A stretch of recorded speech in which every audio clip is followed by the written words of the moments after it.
देखेंगे question number 7। तो question number 7 यहाँ पे गिवन है, फाइंड द वैल्यू ऑफ, और यहाँ पे 3 रो 3 कॉलम्स का एक मैट्रिक्स दिया हुआ है, ठीक है, और डिटरमिनेंट्स का एक क्वेश्चन है। तो देखेंगे इसको कैसे बनाते हैं। तो बिल्कुल सिंपल सा क्वेश्चन है।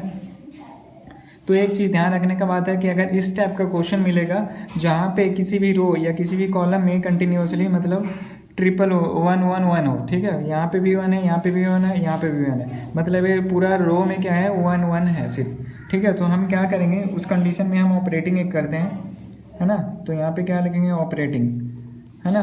और यहाँ पे इसको क्या बोलते हैं, ए पूरा कॉलम है, ए भी पूरा कॉलम, ए भी कॉलम है। तो पहला कॉलम को क्या करेंगे, सेकेंड कॉलम के साथ माइनस करेंगे, ठीक है।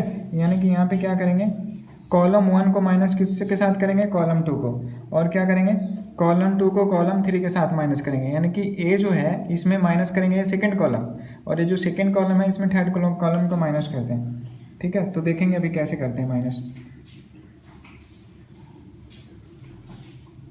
ठीक है। तो यहाँ पे जितना भी ए लिख लेते हैं, 1 है, फिर ए है तो ए लिखें, उसके बाद क्या है, ए स्क्वायर, तो यहाँ पे लिख लें ए स्क्वायर, ठीक है। अब क्या करेंगे, माइनस करना है हमको, क्या क्या माइनस करना है, तो कॉलम 2 को, तो कॉलम 2 ये है पूरा, इसको माइनस करेंगे इसमें, तो क्या हो जाएगा -1, और यहाँ पे क्या होगा -b, यहाँ पे क्या होगा -b स्क्वायर, ठीक है। यानी कि कॉलम 1 को माइनस किए कॉलम 2 के साथ, फिर उसके बाद कॉलम 2 को भी माइनस करेंगे कॉलम 3 से, है ना। तो ये कॉलम 2 है, तो कॉलम 2 को हम यहाँ पे नोट कर लेते हैं, 1b स्क्वायर, और माइनस क्या करेंगे, तो कॉलम 3 को, कॉलम 3 है इसको माइनस करेंगे, -1 -c स्क्वायर, ठीक है। और कॉलम 3 को कुछ नहीं करना है, इसको जैसे वैसे हम क्या करेंगे, नोट डाउन कर लेंगे। तो a1 हो गया, c हो गया, और c स्क्वायर हो गया, ठीक है, इतना आ गया। इसके अब यहाँ पे माइनस तो कर दिए, तो माइनस करके इसको सोल्व भी कर देते हैं। माइनस करेंगे तो क्या हो जाएगा, 1 -1 0 हो गया, a -b तो a -b ही रहेगा, और a स्क्वायर क्या है, -b स्क्वायर, तो यहाँ पे a स्क्वायर -b स्क्वायर लिख लेते हैं। फिर 1 -1 कितना हो गया, 0। इसके बाद यहाँ पे 1 -1 0 हो गया, b -c, और a b square -c square वैसे ही लिख दिए। फिर यहाँ पे जो बचा इसको वैसे ही लिख देंगे, 1c और c स्क्वायर, ठीक है। इसके बाद हम क्या करेंगे, तो इससे पहले हम बता तो चुके थे, अगर 3 रो 3 कॉलम वाला मैट्रिक्स रहेगा तो उसको हम किस तरह बनाते हैं। तो यहाँ पे 0 को हम अगर बाहर करते हैं, ठीक है, तो 0 का बाहर करेंगे तो बचेगा क्या, तो इसके सामने वाला और इसके सामने वाला रो और पूरा कॉलम को हम ढक देंगे, बाकी जो बचेगा उसको हम क्या करेंगे, यहाँ पे नोट करेंगे, तो b -c, है ना, और यहाँ पे c है तो c हो गया, फिर ये क्या हो गया, b स्क्वायर -c स्क्वायर, और ये c स्क्वायर हो गया, ठीक है। और ये फॉर्मूला था साइन का, वो तो पता ही होगा, प्लस उसके बाद माइनस, फिर प्लस माइनस प्लस माइनस, और फिर प्लस माइनस प्लस, ठीक है। उसके बाद ये 0 है, 0 को माइनस करेंगे, 0 को बाहर करेंगे, -0 हो जाएगा, और इसके सामने और इसके सामने वाला को छोड़कर बाकी है जो यहाँ पे नोट कर लेंगे, ठीक है। जैसे a 0 है, ठीक है, तो ये 0 को हम बाहर किए तो a पूरा इसके, a जो है पूरा, a पूरा ढक जाएगा, ठीक है। और क्या होगा कि ये भी पूरा ढक जाएगा, तो बाकी जो बचेगा a -b square -b square और c स्क्वायर, इसको क्या करेंगे, नोट डाउन कर लेंगे, ठीक है। तो यहाँ पे हो जाएगा a -b a square -b square, और यहाँ पे क्या है, c और c स्क्वायर, ठीक है। इसके बाद 1 है तो 1 को बाहर करेंगे, तो 1 क्या है, प्लस में है, तो यहाँ पे +1 हो जाएगा,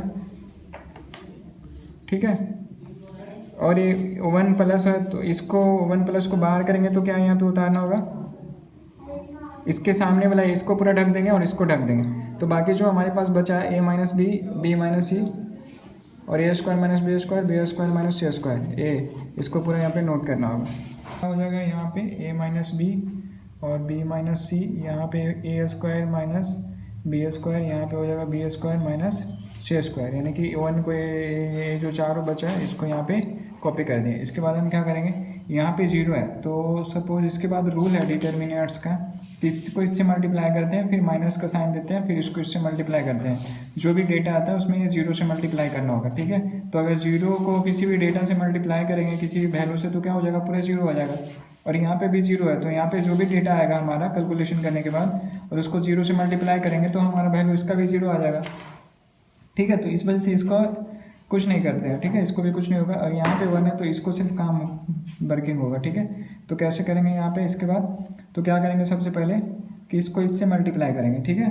तो देखते हैं कैसे, तो यहाँ पे +1 है तो +1 लिख लिए। उसके बाद क्या करेंगे, इसको इससे मल्टीप्लाई करेंगे, ठीक है। लेकिन मल्टीप्लाई करने से पहले देखेंगे तो यहाँ पे फॉर्मूला a² - b² है और यहाँ पे b² - c² है। तो इसको सबसे पहले फार्मूला पे हम तोड़ देते हैं, ठीक है, क्योंकि ये फार्मूला पे यूज होगा। तो यहाँ पे क्या हो जाएगा, a - b और b - c, ये दोनों को लिख लिया। उसके बाद a² - b², इसका क्या फार्मूला है, a² b - b² का फार्मूला क्या है, a + b और a - b, ये क्या है फार्मूला है, ठीक है।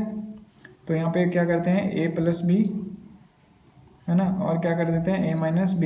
उसी तरह यहाँ पे b² - c² है तो क्या हो जाएगा b + c और क्या हो जाएगा b - c, ठीक है। अब इसके बाद क्या करेंगे, तो देखते हैं कुछ कॉमन लेने लायक चीज़ है या नहीं। यानी यहाँ पे देखेंगे तो a - b इसमें भी है और a - b इसमें भी है, यानी कि दोनों में a - b। तो हम a - b को क्या करेंगे, कॉमन ले लेंगे। फिर यहाँ पे देखेंगे तो b - c, यहाँ पे भी b - c है, तो हम क्या करेंगे b - c को भी कॉमन ले लेंगे, ठीक है। तो कॉमन लेने के बाद बचेगा क्या, तो कॉमन लेने के बाद यहाँ पे a - b, तो a - b तो कॉमन ले चुके हैं तो यहाँ पे कुछ भी नहीं बचेगा तो 1 लिखेंगे। और b - c, तो b - c भी कॉमन ले चुके हैं तो यहाँ पे भी कुछ नहीं बचेगा, 1 लिख देते हैं, ठीक है। और यहाँ पे a + b a - b, तो a - b तो हम कॉमन ले चुके हैं तो बचा क्या a + b, तो यहाँ पे हो जाएगा a + b। और यहाँ पे हो जाएगा b - c कॉमन आ चुका है, बचा है सिर्फ b + c, तो यहाँ पे क्या हो जाएगा b + c। इसके बाद हम क्या करेंगे नेक्स्ट, तो इसके बाद हम क्या करेंगे, क्रॉस मल्टीप्लाई करते हैं। तो a - b और b - c, ठीक है। इसके बाद अब इसको इससे मल्टीप्लाई करते हैं सबसे पहले। तो इसको इससे 1 को इससे मल्टीप्लाई करेंगे तो कितना हो जाएगा b + c रहेगा। उसके बाद माइनस का साइन लगाते हैं। अब इसको क्या करते हैं, इससे मल्टीप्लाई करते हैं। तो 1 से इसको अगर मल्टीप्लाई करेंगे तो a भी सेम रहेगा a + b, ठीक है। इसके बाद हम आगे क्या करेंगे, तो a - b और b - c, ठीक है। अब यहाँ पे क्या है b + c और ये माइनस प्लस क्या हो जाएगा -a और ये माइनस प्लस माइनस b हो जाएगा। तो यहाँ पे b प्लस माइनस में और यहाँ पे प्लस में कैंसिल हो गया, तो बचा क्या a - b और यहाँ पे क्या बचा b - c और यहाँ पे तो b तो कैंसिल हो गया, बचा क्या c - a। तो यहाँ पे क्या लिखेंगे c - a, आ गया।